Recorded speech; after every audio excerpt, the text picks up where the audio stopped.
Hi friends, welcome to me and my life. இன்னைக்கு நம்ம சேனல்ல உங்க எல்லாருக்குமே ரொம்ப யூஸ்ஃபுல்லா இருக்க மாதிரி ஒரு சூப்பரான வீடியோ தான் நான் உங்களோட ஷேர் பண்ணிக்க போறேன். நம்ம எல்லாருக்குமே பொதுவா வீட்டை அழகா வச்சுக்கிறது ரொம்ப பிடிக்கும். அதுலயும் லேடிஸ்க்கு கிச்சன் அழகா வச்சுக்கிறதுக்கு ரொம்ப பிடிக்கும். அதுக்கு நம்ம ரொம்ப மெனக்கிட்டே நிறைய விஷயங்கள் பண்ணுவோம். ஆர்கனைசர்ஸ் நிறையா வாங்குவோம், கிச்சனில் அழகழகான ப்ராடக்ட்ஸ் வாங்கி வைப்போம். அதை வாங்கி யூஸ் பண்ணால் நல்லா இருக்கும் அப்படின்னு சொல்லிட்டு அதுக்குன்னு எங்கேயாவது இருந்துச்சுன்னா தேடி போய் வாங்கிட்டு வச்சுருப்போம். ஸோ அந்த மாதிரி தான் நானும் என்னோட கிச்சனை ரொம்ப சுத்தமாகவும் அழகாகவும் வச்சுக்கிறது எனக்கு ரொம்ப பிடிச்சமான ஒரு விஷயம். ஸோ அந்த மாதிரி என்னோட கிச்சனை அழகாக ஆர்கனைஸ் பண்ணி வச்சுக்கலாம் அப்படின்னு சொல்லிட்டு சில ப்ராடக்ட்ஸ் ஆன்லைன்லேருந்து பர்ச்சேஸ் பண்ணலாம் அப்படின்னு சொல்லிட்டு நோட் பண்ணி வச்சுருந்தேன். அது மட்டும் இல்லாமல் வெளியில் எங்கேயாவது நம்ம கடைக்கு போனோம்னாலும் இந்த மாதிரி ப்ராடக்ட்ஸ் கிடைச்சா வாங்கலாம் அப்படின்னு சொல்லிட்டு யோசிச்சு வச்சுருந்தேன். அப்புறம் கொஞ்ச நாள் கழித்து இந்த மாதிரி ப்ராடக்ட்ஸ் எல்லாம் வாங்க வேண்டாம் அப்படின்னு சொல்லி ஒரு முடிவுக்கு வந்துட்டேன். அது மட்டும் இல்லாமல் அதை வாங்கினா நம்மளுக்கு தேவையில்லாத செலவும் கூட, ப்ளஸ் அதை வாங்கினதுக்கப்புறம் என்ன மாதிரியான ப்ராப்ளம்ஸ்லாம் நான் ஃபேஸ் பண்ணுவேன் அப்படின்றத நோட் பண்ணிவிட்டு அந்த ப்ராடக்ட்ஸ் வாங்குறத நான் தவிர்த்துட்டேன். அதுக்கு பதிலாக நான் வேறு என்ன ப்ராடக்ட்ஸ் எல்லாம் வீட்டில் வாங்கியிருக்கேன் அப்படின்றதையும் நான் உங்களோட ஷேர் பண்ணிக்கிறேன். நீங்களே என்ன மாதிரி கிச்சனை அழகாக வச்சுக்கணும் அப்படின்னு நினைக்கக்கூடிய ஆட்களாக இருந்தாலும் சரி, உங்களோட பட்ஜெட்டுக்குள்ளே சீப் அண்ட் பெஸ்ட்டான ப்ராடக்ட்ஸ் வாங்கி கிச்சனை அழகாக வச்சுக்கணும் அப்படின்னு நினைக்கிறவங்களா இருந்தாலும் சரி, அது மட்டும் இல்லாமல் நீங்கள் இப்போ தான் நியூலி மேரிடாக இருக்கீங்க, உங்களோட கிச்சனுக்கு இந்த மாதிரி ப்ராடக்ட்ஸ் எல்லாம் வாங்கலாம் அப்படின்னு சொல்லி ஒரு ஆர்வமாக இருப்பீங்க இல்லையா? ஸோ அந்த மாதிரி இருக்கவங்களுக்கும் இந்த வீடியோவில் நீங்கள் பார்க்கக்கூடிய இன்ஃபர்மேஷன்ஸ் ரொம்பவே யூஸ்ஃபுல்லாக இருக்கும். இந்த வீடியோ பார்த்து முடிக்கும்போது உங்களுக்கு இது வேணுமா வேணாமா அப்படின்னு சொல்லி நீங்கள் ஒரு டெசிஷன் எடுப்பீங்க. ஸோ வாங்க வீடியோக்குள்ளே போகலாம். வீடியோக்குள்ளே போகிறதுக்கு முன்னாடி நீங்கள் நம்ம சேனலை சப்ஸ்கிரைப் பண்ணலன்னா மறக்காமல் சப்ஸ்கிரைப் பண்ணிக்கோங்க. ஃபர்ஸ்ட் நம்ம பார்க்க போகிற ப்ராடக்ட் பற்றி நான் ஸ்க்ரீனில் உங்களுக்கு காட்டிடுறேன். அதுக்கப்புறம் அதை பற்றி எக்ஸ்பிளைன் பண்ணுறேன். அதுக்கு முன்னாடி உங்கள் எல்லாருக்குமே ரொம்ப தேங்க்ஸ். எதுக்குன்னா நான் நேற்று ஒரு வீடியோ போட்டிருந்தேன், எந்த மாதிரியான ப்ராடக்ட்ஸை வாங்கி பணத்தை வேஸ்ட் பண்ண வேண்டாம் அப்படின்னு சொல்லி. ஸோ அந்த வீடியோ பார்த்துட்டு நிறைய பேர் எனக்கு நிறைய நல்ல ரெஸ்பான்ஸ் கொடுத்துருந்தீங்க, நல்ல ஃபீட்பேக் கொடுத்துருந்தீங்க. ஸோ எல்லாருக்குமே ரொம்ப தேங்க்ஸ். தொடர்ந்து உங்களோட சப்போர்ட்டை நம்ம சேனல் கொடுங்க. நானும் உங்களுக்கு யூஸ்ஃபுல்லாக இருக்க மாதிரி இன்னும் நிறைய வீடியோஸ் ஷேர் பண்ணுறேன். ஃபர்ஸ்ட் நம்ம பார்க்க போகிற ஐட்டம் இந்த ஆர்கனைசர் தான். இது நிறைய வீட்டு கிச்சன் கவுண்டர் டாப்பில் நீங்கள் பார்த்துருப்பீங்க இந்த மாதிரி ஒரு ஆர்கனைசர். இதில் ஸ்டீல்லையும் இருக்குது, அப்புறம் இந்த பிளாஸ்டிக் ஐட்டம்லேயும் இருக்குது. நான் ரீசெண்டாக ஒரு 2 months முன்னாடி தான் இந்த ரேக் பர்ச்சேஸ் பண்ணேன். எனக்கு இப்போ ரீசெண்டாக தான் வீடை ஷிஃப்ட் பண்ணோம் அப்படின்றதுனால இந்த வீட்டுக்கு தகுந்த மாதிரி வேணும் அப்படின்னு சொல்லிட்டு தான் இந்த இது வாங்கினேன். ஸோ இதை வாங்குறதுக்கு முன்னாடி நம்ம 2 விஷயங்கள் கண்டிப்பாக யோசிச்சு வச்சுட்டு அதுக்கப்புறம் தான் வாங்கணும். அது என்ன அப்படின்னா, நீங்கள் இந்த மாதிரி ஒரு ரேக் தான் வாங்க போகிறீங்கன்னா அது ஸ்டீலில் வாங்க போகிறீங்களா பிளாஸ்டிக்கில் வாங்க போகிறீங்களா அப்படின்றது உங்களோட விருப்பத்தை பொறுத்தது, உங்களோட பட்ஜெட்டை பொறுத்தது. எனக்கு என்னோட பட்ஜெட்டில் இந்த பிளாஸ்டிக் ரேக்கே போதுமானதாக இருக்கும். எனக்கு அதுக்கு மேலே ஜாஸ்தியாக இன்வெஸ்ட் பண்ணி வாங்கணுன்ற அவசியம் இல்லை அப்படின்றதுனால இந்த ரேக் நான் பர்ச்சேஸ் பண்ணேன். நீங்கள் முக்கியமாக பார்க்க வேண்டிய 2 விஷயம்னு சொன்னேன் இல்லையா? அது என்னென்னா, நீங்கள் ரேக் வாங்குறதுக்கு முன்னாடி எவ்வளோ ஐட்டம்ஸ் அதில் ஸ்டோர் பண்ண போகிறீங்க அப்படின்றத டிசைட் பண்ணிக்கோங்க. 2வது விஷயம், எந்த அளவு ஹைட் இருக்கக்கூடிய பொருள் இல்லை எந்த அளவு அகலம் இருக்கக்கூடிய பொருள் அதில் ஸ்டோர் பண்ணி வைக்க போகிறீங்க அப்படின்றத டிசைட் பண்ணிவிட்டு அதுக்கப்புறம் இந்த ரேக் வாங்குங்க. ஏன்னா வாங்கிட்டு வந்ததுக்கப்புறம் நீங்கள் வைக்கக்கூடிய பொருள் ரொம்ப ஹைட்டாக இருக்குது அப்படின்னா இவ்வளோ ஸ்பேஸ் இருக்கக்கூடிய ரேக்கில் நீங்கள் அந்த ஹைட்டான பொருளை ஸ்டோர் பண்ண முடியாது எல்லா ரேக்லேயும். இல்லை நீங்கள் வைக்கக்கூடிய பொருள் ஜாஸ்தியாக இருக்குது அப்படின்னா இந்த ரேக்கோட அகலம் ஜாஸ்தியாக இருக்கணும். நீங்கள் ஆன்லைன்லலாம் பார்க்கும்போது நம்ம ஒன்று நினச்சி அதை வாங்கணும்னு வாங்கியிருப்போம், பட் வீட்டுக்கு வந்ததுக்கப்புறம் நம்ம பொருளை வச்சு பார்த்தோம் அப்படின்னா கரெக்டாக இருக்காது, அதில் போய் உட்காராது. சில ப்ராடக்ட்ஸ் திருப்பி நம்ம வேறு இடத்துல வச்சு ஸ்டோர் பண்ணுற மாதிரி தான் இருக்கும், நம்ம வாங்கின பர்பஸே சால்வ் ஆகாது. ஸோ அதனால இந்த மாதிரி ரேக் வாங்குறதுக்கு முன்னாடி இந்த 2 விஷயத்த கவனமாக யோசிச்சுட்டு அதுக்கப்புறம் வாங்குங்க. ப்ளஸ் இந்த மாதிரி ஸ்டாண்ட் இருக்கு இல்லையா, பிளாஸ்டிக்கில் வாங்கக்கூடியதில் அந்த ஸ்டாண்ட் நல்ல ஸ்ட்ராங்காக இருக்கணும். இந்த பிளாஸ்டிக்கில் இந்த ஸ்டாண்ட் ரொம்ப ஸ்ட்ராங்காக இருக்கும். நான் ஒரு ப்ராடக்ட் காட்டுறேன் பாருங்கள் ஸ்க்ரீனில். இந்த ப்ராடக்டில் பார்த்தீங்கன்னா அந்த ஸ்டாண்ட் ரொம்ப ஸ்ட்ராங்காக இல்லை, ரொம்ப ஒரு மாதிரி குவாலிட்டி கம்மியாக இருந்துச்சு. அப்படி இருக்கக்கூடிய ப்ராடக்டை இப்போதைக்கு நம்மளுக்கு போதும், இதை வாங்கிக்கலாம் அப்படின்னு நினச்சி வாங்கிட்டு வச்சிங்கன்னா இந்த மாதிரி நிறையாலாம் நீங்கள் அதில் ஸ்டோர் பண்ணி வைக்கும்போது ஒரு சைடாக இந்த ரேக்கே இப்படி சாஞ்சுக்கும், ஒரு சைடாக அப்படி சாஞ்சுக்கும். ஸோ அதனால நீங்கள் வச்சு எடுக்கிறப்பெல்லாம் ஸ்லிப் ஆகிறதுக்கு சான்சஸ் இருக்குது, அப்படியே அந்த ரேக் சாயறதுக்கும் சான்சஸ் இருக்குது. ஸோ முடிஞ்ச வரைக்கும் நல்லா இந்த ஸ்டாண்ட் ஸ்ட்ராங்காக இருக்க மாதிரி பார்த்து வாங்குங்க. ஸோ அதனால தான் நான் ஆன்லைனில் பர்ச்சேஸ் பண்ணல. ஏன்னா ஆன்லைனில் பர்ச்சேஸ் பண்ணும்போது அதோட ஹைட்டு வித்தெல்லாம் நம்ம பார்க்க முடியும், பட் அந்த குவாலிட்டி எப்படி இருக்குது அப்படின்றது நம்ம தொட்டு பார்க்கும்போது தான் தெரியும், கண்ணில் பார்க்கும்போது தான் தெரியும். ஸோ அதனால நான் வந்து இந்த கார்ட்டில் போட்டு வச்சுருந்தேன் இந்த ப்ராடக்டை வாங்காமல் இந்த ப்ராடக்ட் வந்து வாங்கினேன். அடுத்ததான் நம்ம பார்க்க போகிறது இந்த டிஷ்யூ ஹோல்டர் பற்றி தான். நான் அந்த மாதிரி டிஷ்யூ பேப்பர் ஹோல்டர் வாங்காமல் இங்கே பாருங்கள் ரோப்பில் வந்து ஹேங் பண்ணி விட்டுருக்கேன். எனக்கு எடுக்கிறதுக்கும் இது ஈஸியாக இருக்கும். இந்த மாதிரி டிஷ்யூ பேப்பர் எடுக்கிறதுக்குமே பார்த்தீங்கன்னா ரொம்ப ஈஸியாக இருக்கும். ப்ளஸ் என்னோட ஸ்பேஸ் வந்து ஆக்குபை பண்ணாது கவுண்டர் டாப்பில். ஏன்னா சில கவுண்டர் டாப் பார்த்தீங்கன்னா குட்டியாக தான் இருக்கும் ரெண்டல் கிச்சன்லாம். ஸோ என்னோட கிச்சன்லேயும் கவுண்டர் டாப் வந்து கொஞ்சம் சின்னது தான். ஸோ தட் எனக்கு அந்த மாதிரி பொருளை வாங்கி வச்சேன் அப்படின்னா அது ஒரு ஸ்பேஸ் வந்து ஆக்குபை பண்ணிக்கும். எடுக்கும்போது டிஸ்டர்பன்ஸ் ஆகும். இல்லை பக்கத்தில் நிறைய ப்ராடக்ட்ஸ் வந்து ஆர்கனைஸ் பண்ணி வச்சுருப்பேன், அதுக்கு இடம் பத்தாமல் இதை தள்ளி தள்ளி வைக்கிற மாதிரி இருக்கும். ஸோ அதனால அந்த மாதிரி நான் யூஸ் பண்ணாமல் இந்த ஸ்பேஸ் வந்து எனக்கு சும்மா தான் இருந்துச்சு. பாருங்கள் நான் எந்த மாதிரி இதை டைப் பண்ணி ஹேங் பண்ணியிருக்கேன்னு இதுக்குள்ளே டைப் பண்ணியிருக்கேன். ஸோ இந்த மாதிரி ஹேங் பண்ணியிருக்கேன். தேவைப்படும் போது நம்ம எடுத்துக்கலாம். அடுத்து நம்ம பார்க்க போகிறது இந்த ஸ்பூன் ரெஸ்ட் பற்றி தான். இப்போ நீங்கள் பார்த்தீங்க இல்லையா ஸ்பூன் ரெஸ்ட், அது வந்து நிறைய டிசைன்ஸ்லேயும் கிடைக்கும். பார்க்குறதுக்கு ரொம்ப க்யூட்டாகவும் இருக்கும். அந்த மாதிரி ஸ்பூன் ரெஸ்ட் நிறைய இருக்குது. பட் வந்து அதை நான் வாங்கலை.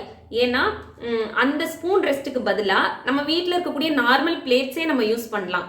அது மட்டும் இல்லாமல் அந்த ஸ்பூன் ரெஸ்ட்டில் ஒரு பெரிய மைனஸ் என்ன அப்படின்னு பார்த்தீங்கன்னா, ஒரு பெரிய ஸ்பூன் வச்சு இன்னொரு குட்டி ஸ்பூன் அப்படி தான் வைக்க முடியும். நம்ம வீட்டில் இருக்கக்கூடிய பிளேட்டில் ஒரு 4-5 டிஷ் பண்ணிக்கிட்டு இருந்தோம்னா கூட டக்கு டக்குன்னு அந்த பிளேட்லேயே நம்ம வச்சுக்கலாம். ஸோ அந்த மாதிரி நான் வீட்டில் வந்து இந்த மாதிரி ஒரு நார்மல் பிளேட் தான் வந்து அந்த ஸ்பூன் ரெஸ்ட்டுக்கு யூஸ் பண்ணுறேன். இந்த பிளேட் யூஸ் பண்ணுவேன். அப்படி இல்லைன்னா சமயத்தில் சில்வர் பிளேட்ஸ் ஏதாவது இருந்துச்சுன்னா சைடில் எடுத்து வச்சுக்குவேன். தேவையில்லாமல் போய் ஒரு 200-300 அதில் இன்வெஸ்ட் பண்ணி அதை வாங்கி யூஸ் பண்ணுறதுக்கு பதிலாக நம்ம வீட்டில் இருக்கக்கூடிய சிம்பிளான இந்த மாதிரி திங்ஸையே நம்ம யூஸ் பண்ணிக்கலாம். அடுத்ததான் இந்த சாப்பிங் போர்டு பற்றி தான் பார்க்க போகிறோம்.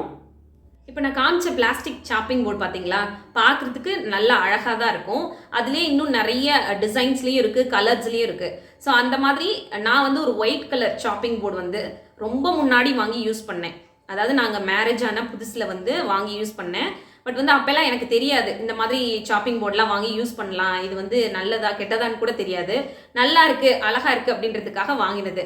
ஆனால் வந்து அதை நான் யூஸ் பண்ண ஆரம்பிச்சதுக்கப்புறம் பார்த்தீங்கன்னா கட் பண்ணும்போதே சில நேரம் அந்த பிளாஸ்டிக்கும் சேர்த்து காய்கறிகளோட கட்டாகி வரும்.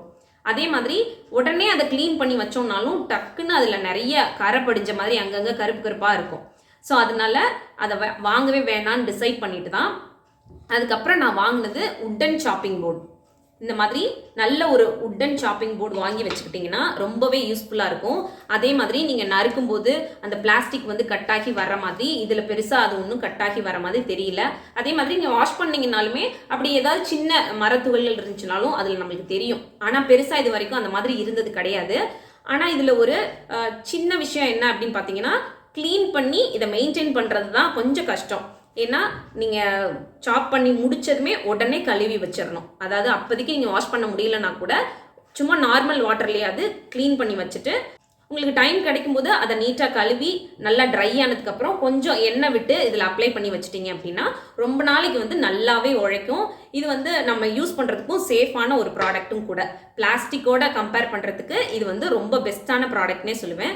இதுக்கு பதிலாக சில பேர் வந்து ஸ்டீல்லையும் வாங்கி யூஸ் பண்ணுவாங்க, சில்வர் ஐட்டம்ஸும் வாங்கி யூஸ் பண்ணுவாங்க. இந்த உட்டன் சாப்பிங் போர்டுக்கு பதிலாக சில்வர் வாங்கலாமா சிஸ்டர் அப்படின்னு கேட்டிங்கன்னா சில்வர் வந்து வாங்கலாம், அதில் ஒன்றும் தப்பு கிடையாது. அதை க்ளீன் பண்ணுறதுக்கு ஈஸியாக தான் இருக்கும். ஹேண்டில் பண்ணுறதுக்கு எங்கேயாவது நம்ம கவுண்டர் டாப்பில் வச்சோம் அப்படின்னாலும் பெருசாக ஸ்பேஸ் வந்து பிடிக்காது. ஈஸியாக நம்ம வச்சு எடுக்கிறதுக்கு ஈஸியாக இருக்கும். பட் அதை வாங்குறதுக்கு முன்னாடி ஒரு சில விஷயம் சொல்கிறேன், அதை பார்த்துட்டு அதுக்கப்புறம் நீங்கள் வாங்கலாமா வேணாமான்னு டிசைட் பண்ணிக்கோங்க. சில்வர் சாப்பிங் போர்டு வாங்கினீங்க அப்படின்னா அதோட திக்னஸ் வந்து நல்லா ஜாஸ்தியாக இருக்க மாதிரி பார்த்து வாங்குங்க. ரொம்ப தின்னாக இருக்க மாதிரியான சாப்பிங் போர்டு வாங்கினீங்கன்னா டக்கு டக்குன்னு மூவ் ஆகிக்கிட்டே இருக்கும். நீங்கள் கவுண்டர் டாப்லேயோ டேபிள்லையோ வச்சு காய் நறுக்கும் போதாக இருக்கட்டும், இல்லை நான்வெஜ் ஏதாவது ஈரமாக இருக்குது அதை அப்படியே நறுக்குறீங்க அப்படின்னா அப்படியே மூவ் ஆகி ஸ்லிப் ஆகிடும். டக்குன்னு கத்திலாம் நீங்கள் கட் பண்ணிட்டு இருக்கும்போது அந்த சாப்பிங் போர்டு வந்து ஸ்லிப் ஆச்சுன்னா கையை நறுக்கிறதுக்கான சான்சஸ் இருக்குது. அதே மாதிரி அதோட எட்ஜஸ் வந்து நல்லா ஷார்ப்பாக இல்லாமல் கொஞ்சம் சாஃப்டாக இருக்க மாதிரி எட்ஜஸ் இருக்கா அப்படின்னு சொல்லி பார்த்து வாங்க. மட்டும் இல்லாமல் அந்த சாப்பிங் போர்டு வந்து நீங்கள் ஒரு கவுண்டர் டாப்பில் வைக்கிறீங்க அப்படின்னா அது ரொம்ப தின்னாக இருக்கிறதுனால நீங்கள் நறுக்கிறதுக்கு வசதி இல்லாமல் இருக்கும். ஸோ அதுக்கு கீழே வந்து ஒரு டவல் ஏதாவது போட்டுட்டு அதுக்கு மேலே அந்த சாப்பிங் போர்டை வச்சிங்கன்னா நகராமல் இருக்கும் உங்களுக்கு யூஸ் பண்ணுறதுக்கு. ஸோ இந்த மாதிரி சின்ன சின்ன விஷயங்கள் இருக்குது சில்வர் சாப்பிங் போர்டு வாங்குறதுல. ஸோ அதை பார்த்துட்டு அதுக்கப்புறம் உங்களுக்கு கன்வீனியண்ட்டாக இருந்துச்சு அப்படின்னா நீங்கள் தாராளமாக வாங்கிக்கலாம். பட் அடுத்து நம்ம பார்க்க போகிறது இந்த வெசல் ஹோல்டர் தான். ஸோ நான் இப்போ உங்களுக்கு காமிச்சேன் இல்லையா, இந்த ப்ராடக்ட் வந்து உங்கள் எல்லாருக்குமே தெரியும். நம்ம சூடாக பாத்திரத்துலேருந்து கிச்சனில் வேலையெல்லாம் முடிச்சுட்டு எடுத்து டேபிளில் கொண்டு வந்து வைப்போம் இல்லையா, அப்போ வந்து கீழே வைக்கக்கூடிய ஸ்டாண்ட் தான். இந்த ஸ்டாண்ட் வந்து பார்த்தீங்கன்னா உட்லேயும் கிடைக்கும், இந்த மாதிரி சிலிக்கான் ஐட்டம் பிளாஸ்டிக்கில் இருக்கும், அப்புறம் சில்வர்லேயும் கிடைக்கும். ஸோ இந்த மாதிரி சிலிக்கானில் இருக்கக்கூடியதோ இல்லை பிளாஸ்டிக்கில் இருக்கக்கூடியதோ நீங்கள் வாங்கினீங்க அப்படின்னா அதை க்ளீன் பண்ணுறது கொஞ்சம் கஷ்டம். ஏன்னா நீங்கள் இந்த மாதிரி ஸ்டாண்டில் கொண்டு வந்து வைக்கிறீங்க அப்படின்னா அதில் சின்ன சின்ன குழி குழியாக இருக்கும். இப்போ நான் ஃபஸ்ட்டு ஒன்று காமிச்சிருப்பேன் பார்த்தீங்களா, அந்த இதெல்லாம் வந்து சின்ன சின்னதாக இருக்கும். ஸோ அதுக்குள்ளே கிரேவி ஐட்டமோ குழம்போ ஏதாவது சிந்திருச்சு அப்புறமா நீங்கள் க்ளீன் பண்ணிக்கலாம்னு நினச்சிங்கன்னா அது டக்குன்னு உள்ள கரை மாதிரியே ஃபார்ம் ஆகிக்கிறோம். நீங்கள் க்ளீன் பண்ணி எடுக்கிறதுக்கு கஷ்டமாக இருக்கும் ஒன்று. இன்னொன்று, நீங்கள் நல்ல சூடாக இருக்கிறத எடுத்துகிட்டு வந்து அதில் வச்சிங்கன்னு வச்சுக்கோங்க, சில நேரம் அந்த குவாலிட்டி வந்து கம்மியாக இருந்துச்சுன்னா அந்த பாத்திரத்தோட ஒட்டிக்கும். அது சிலிக்கானாக இருந்தாலும் சரி பிளாஸ்டிக்காக இருந்தாலும் சரி, அந்த பாத்திரத்தில் அந்த சூடு தாங்காமல் ஒட்டிக்கிறோம். நீங்கள் எடுத்தீங்கன்னா டக்குன்னு பிஞ்சு வர்றதுக்கான சான்சஸும் இருக்குது. ஸோ அதெல்லாம் வந்து நீங்கள் கொஞ்சம் கவனமாக பார்த்துக்கணும். பிளாஸ்டிக்லேயோ இல்லை சிலிக்கான்லேயோ வாங்குறதுக்கு முன்னாடி இதெல்லாம் வாங்கலாமா வேணாமான்னு யோசிச்சுக்கோங்க. அதுக்கு பதிலாக உட்டில் வாங்கலாம். உட்டில் நல்லா திக்காக இருக்க மாதிரியான அந்த ஸ்டாண்ட் கிடச்சிது அப்படின்னா நீங்கள் வாங்கிக்கலாம். ஆனால் அதை மெயின்டைன் பண்ணுறது கொஞ்சம் கஷ்டம். இதுக்கு முன்னாடி நான் சாப்பிங் போர்டு சொன்னேன் இல்லையா, அதே மாதிரி தான். அதை க்ளீன் பண்ணி நல்லா ட்ரை பண்ணதுக்கப்புறம் எண்ணெய் விட்டு லைட்டாக அதில் அப்ளை பண்ணிவிட்டு அப்படியே வச்சு யூஸ் பண்ணிங்கன்னா ரொம்ப நாள் வரைக்கும் உங்களுக்கு அது தாங்கும். ஸோ அந்த மாதிரி உங்களுக்கு கஷ்டமாக இருக்கும், என்னால் அந்த அளவுக்குலாம் மெயின்டைன் பண்ண முடியாது அப்படின்னா தாராளமாக இந்த மாதிரி சில்வர் ஸ்டாண்டுக்கு போயிடலாம். இது வந்து ரொம்ப ரொம்ப யூஸ்ஃபுல்லாக இருக்கும். என்னன்னா, நீங்கள் நல்லா வெயிட்டான பாத்திரம் வச்சிங்கனாலும் இது நகராது. பட் சிலிக்கான் பிளாஸ்டிக்லாம் நீங்கள் வெயிட்டானது வச்சிங்கன்னா டக்குன்னு ஸ்லிப் ஆகிட்டு போகும். ஸோ அந்த மாதிரி இருக்காது. இந்த சில்வர் வந்து நல்ல குவாலிட்டியான சில்வராக பார்த்து வாங்கிக்கோங்க. இதெல்லாம் வந்து 49 ருபீஸாக என்னமோ அப்படி தான் வாங்கினேன். ஸோ இதிலெல்லாம் வந்து நீங்கள் எவ்வளோ சூடாக இருக்க பொருளை கொண்டு வந்து வச்சிங்கனாலும் ஒன்றும் ஆகாது. அதே மாதிரி டக்குன்னு ஸ்லிப் ஆகவும் செய்யாது. க்ளீன் பண்ணி யூஸ் பண்ணுறதுக்குமே ரொம்ப ஈஸியான ஒரு ப்ராடக்ட். ஸோ விலையும் கம்மி, நம்ம யூஸ் பண்ணுறதுக்கும் கம்ஃபர்டபுளாக இருக்கும். ஸோ இந்த மாதிரி ப்ராடக்ட்ஸ் வாங்குறதுல பெஸ்ட் அப்படின்னு சொல்லுவேன். அதனால தான் நான் அந்த மாதிரி ப்ராடக்ட்ஸ் வந்து வாங்கலை.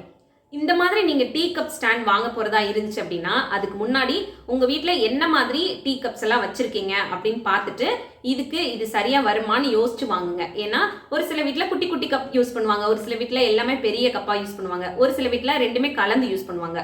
அப்படி இருக்கும்போது அந்த ஸ்டாண்ட் வந்து உங்களுக்கு சரியாக வருமானு பார்த்துக்கோங்க. ஒன்று, அது நல்ல குவாலிட்டியான ஸ்டாண்டாக இருக்கணும். அதாவது நீங்கள் எவ்வளோ கப் வந்து அதில் ஹேங் பண்ணி விட்டுட்டீங்கனாலும் சாஞ்சிராமல் இருக்கணும். அந்த அளவுக்கு கொஞ்சம் திக்கான ஸ்டாண்டாக இருக்கணும். பேசிக்காகவே ஒரு 4-5 கப்பெல்லாம் வச்சிங்கன்னா ஒரு சில ஸ்டாண்ட் வந்து அப்படியே சாயும், அந்த அளவுக்கு வெயிட் தாங்காது.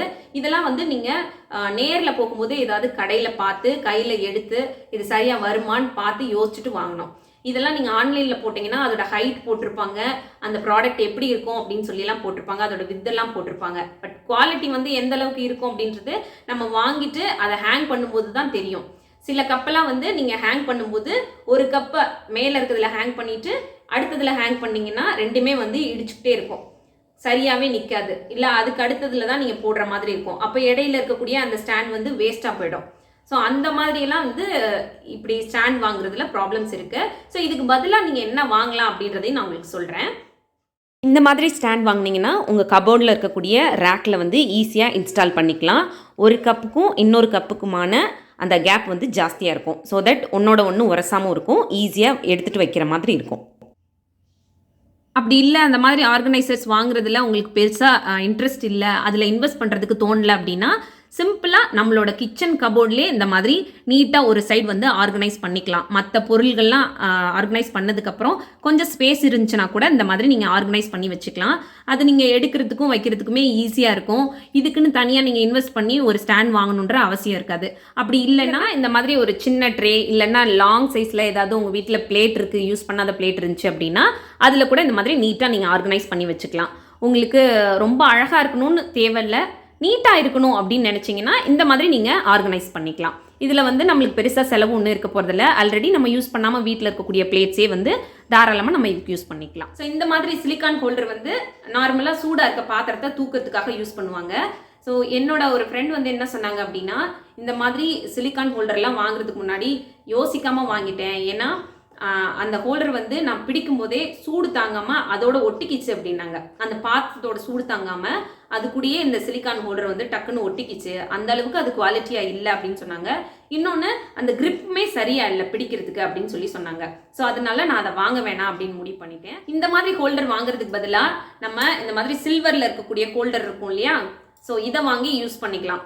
இதுவுமே பார்த்தீங்கன்னா எங்களோட கல்யாண டைமில் எனக்கு கொடுத்தது. பட் வந்து இது எனக்கு ரொம்ப கம்ஃபர்டபுளாக இல்லை எடுத்து யூஸ் பண்ணுறதுக்கெலாம். சில நேரம் வந்து ஸ்லிப் ஆகிடுமோ அப்படின்னு நினச்சிட்டே நான் எடுக்கிறதுனால ஸ்லிப் ஆகிடுதா, இல்லை வந்து அது எனக்கு கம்ஃபர்டபுளாக இல்லையான்னு தெரியல. ஸோ அதனால பெஸ்ட் என்ன பண்ணுவேன் அப்படின்னா, சிம்பிளாக இந்த மாதிரி கிளாத் தான் யூஸ் பண்ணி தூக்கிக்குவேன். ஸோ இது வந்து எனக்கு ரொம்ப ஈஸியாகவும் இருக்கும். தூக்கிட்டு வரும்போது எங்கேயும் விட்டுற மாட்டோம் அப்படின்னு சொல்லி ஒரு மாதிரி கான்ஃபிடென்ட்டாகவும் இருக்கும். ஏன்னா மோஸ்ட்லி பார்த்தீங்கன்னா கிச்சனில் சூடான ஐட்டம்ஸ் தான் எடுத்துகிட்டு வந்து டேபிளில் வைப்போம். அந்த மாதிரி இருக்கும்போது இந்த மாதிரி ஹோல்டராக இருக்கட்டும், இல்லை அந்த சிலிக்கானில் இருக்கக்கூடியதாக இருக்கட்டும், அதெல்லாம் வந்து உங்களுக்கு கம்ஃபர்டபுள் இல்லாமல் எல்லாரும் வாங்கி யூஸ் பண்ணுறாங்களே அப்படின்றதுக்காக நம்ம வாங்கி வச்சு யூஸ் பண்ணோம் அப்படின்னா டக்குன்னு அது ஸ்லிப் ஆகிடும். சூடாக இருக்க பொருள்லாம் மேலே பட்டுருச்சுன்னா அப்புறம் ரொம்ப கஷ்டமாக இருக்கும்.